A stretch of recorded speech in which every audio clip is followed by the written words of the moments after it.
नमस्कार दोस्तों, स्वागत है आपका टेक ड्रिवल के फ्रेश एपिसोड में। तो अभी अपन बात करने वाले हैं पार्ट 3 आपके यूनिट 1 के बारे में। तो यहाँ पर अपन बात करने वाले हैं operating systems in distributed system. ठीक है ना। तो आपके कितने तरह के ऑपरेटिंग सिस्टम होते हैं आपके डीएस में, जो कि आपका होता है डिस्ट्रीब्यूटेड सिस्टम। ठीक है ना। तो यहाँ पर आपके जो है कुल मिला के 3 जो है ऑपरेटिंग सिस्टम होते हैं। एक होता है नेटवर्क ऑपरेटिंग सिस्टम, एक होता है डिस्ट्रीब्यूटेड ऑपरेटिंग सिस्टम, एक होता है मिडलवेयर ऑपरेटिंग सिस्टम। अब इनकी शॉर्ट फॉर्म बनाने के मैंने आगे जो यूज़ करा है, इसको बोलता हूँ मैं NOS, इसको बोलते हैं DOS और इसको बोलते हैं MOS। ठीक है ना। तो अब इन तीनों को अपन जो है पढ़ने वाले हैं। ठीक है। तो सबसे पहले बात करते हैं नेटवर्क ऑपरेटिंग सिस्टम के बारे में। ठीक है। तो यहाँ पर नेटवर्क ऑपरेटिंग सिस्टम क्या करता है कि यहाँ पर build using distributed system from a network of work station connected by A high speed network. ठीक है ना। तो ये कैसे बना होता है कि यानी कि डिस्ट्रीब्यूटेड सिस्टम है और यहाँ पर जो है आपके नेटवर्क ऑफ वर्क स्टेशन है। मान लीजिए आपका बहुत सारे कंप्यूटर्स है। ठीक है ना। इन सब का एक नेटवर्क बने हुआ है। ठीक है ना। और ये जो सारे कंप्यूटर्स है ये अपने एक हाई स्पीड नेटवर्क से कनेक्टेड है, इंटरनेट से कनेक्टेड है। और इन सब के जो है सेपरेट ऑपरेटिंग सिस्टम इन पे काम कर रहा है। ठीक है ना। तो अब यहाँ पर क्या होता है कि each work station is independent computer having its own OS, memory, hard disk, database, file system. ठीक है ना। तो अब यहाँ पर जो है हर एक ऑपरेटिंग सिस्टम जो होता है ना, ये जो है अपने आप में इंडिपेंडेंट होता है। ठीक है ना। तो मतलब इन सब के पास अपना एक ऑपरेटिंग सिस्टम होता है, हार्डवेयर होता है और अपना जो है मेमोरी होती है अलग अलग तरह की, और यहाँ पर फाइल सिस्टम्स होते हैं। ठीक है ना। तो यहाँ पर जो है हर एक कंप्यूटर अपने आप में इंडिपेंडेंट होता है। ठीक है। अगर it follows the loosely coupled architecture which allow user to service provided by the local machine itself. ठीक है ना। तो ये क्या है, लूजली कपल्ड आर्किटेक्चर को फॉलो करता है, क्योंकि यहाँ पर जो मशीन्स होती है ना वो एक दूसरे पर डिपेंडेंट नहीं होती, तो इसलिए अपन इसको बोलते हैं लूजली कपल्ड आर्किटेक्चर। ठीक है ना। तो यहाँ पर जो है अपने आप में जो है ये काम कर सकती है। ठीक है। अब यहाँ पर जो है अपन देख लीजिए डायग्राम इसका। एक मशीन A है, B है, C है, 3 कंप्यूटर संभाल लीजिए। हर एक के पास अपना एक फास्ट नेटवर्क है, नेटवर्क सर्विस है, नेटवर्क ऑपरेटिंग सर्विस है। और हर एक के पास अपना ऑपरेटिंग सिस्टम है, कर्नल है। ठीक है ना। अब यहाँ पर शेयर क्या कर रहे हैं, ये एक कॉमन थिंग जो कर रहे हैं आपके डिस्ट्रीब्यूटेड एप्लीकेशंस को ये शेयर कर रहे हैं। ठीक है ना। और ये हर एक जो है अपने नेटवर्क से कनेक्टेड है डिस्ट्रीब्यूटेड सिस्टम के। ठीक है। अब इसका एग्जांपल देख लेते हैं अपन। तो एग्जांपल क्या आता है इसका, remote login where work station use to log in to remote server execute remote command over the network. अब इसके एग्जांपल के लिए आपको एक प्रॉपर एग्जांपल दूँ तो मान लीजिए एक ऑफिस है। ऑफिस में जो है एक प्रिंटर लगे हुआ है। ठीक है ना। तो अब उस प्रिंटर को जो है एक्सेस करने के जो पावर होती है उन सभी कंप्यूटर्स के पास होती है जो कि उस ऑफिस में काम कर रहे हैं, लगे हुए हैं। ठीक है ना। तो आपने देखा होगा कि ऑफिस में मान लीजिए कोई भी प्रिंट का बटन दबाता तो वो दूर प्रिंटर पे जो है वो प्रिंट होके आ जाता है। ठीक है ना। तो मान लीजिए यहाँ पर जो है उस प्रिंटर को सभी लोग एक्सेस कर पा रहे हैं, क्योंकि वो सब जो है एक ही नेटवर्क पे कनेक्टेड है। ठीक है ना। तो ये जो आपका एग्जांपल हुआ रिमोट लॉगिन का। ठीक है ना। यहाँ पर क्या होता है कि सेंट्रलाइज फाइल स्टोरेज सिस्टम होता है। ठीक है ना।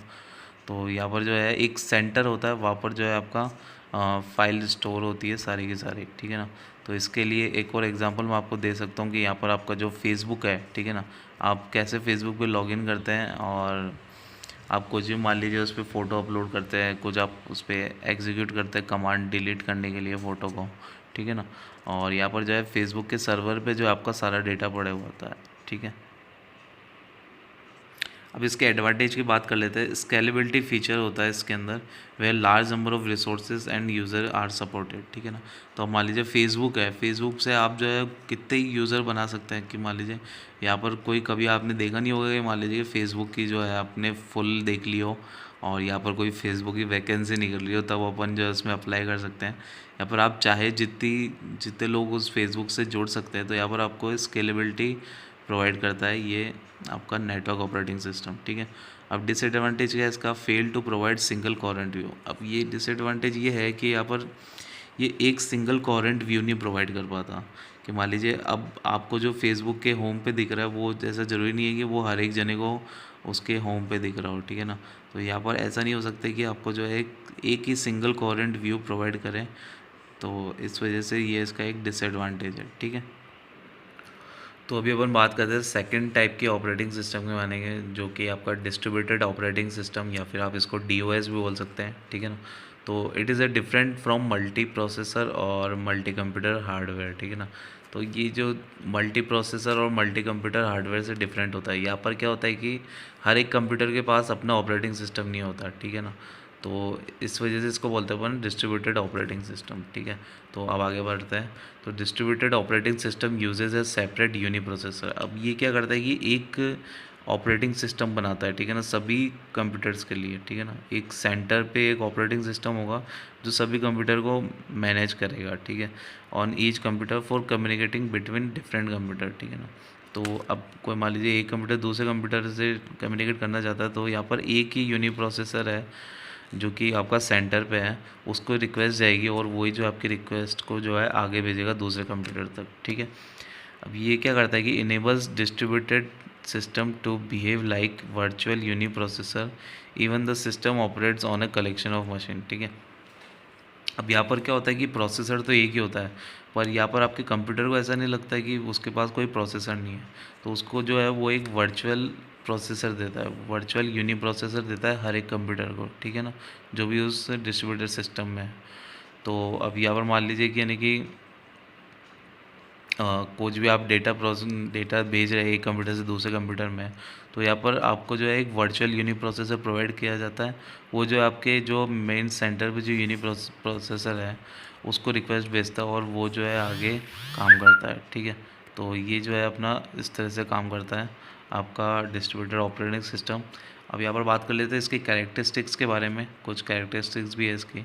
तो यहाँ पर ये इनेबल करता है इंटर प्रोसेस कम्युनिकेशन को, ठीक है ना। अब यहाँ पर जो है आप प्रोसेस जो है एक दूसरे से कम्युनिकेट कर पाती है।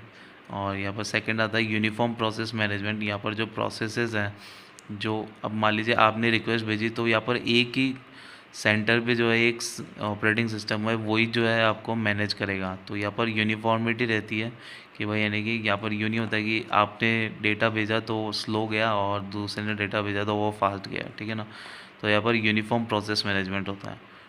और फिर इसके अंदर थर्ड आता है visible and uniform file system. अब यहाँ पर ये जो है सेंटर पे होता है, ठीक है ना, सारा आपका डेटा। तो यहाँ पर क्या है ना, वो सबको जो विजिबल होता है, ठीक है ना, और वो जो है सब में इक्वली बांटा जाता है आपका फाइल सिस्टम, ठीक है ना।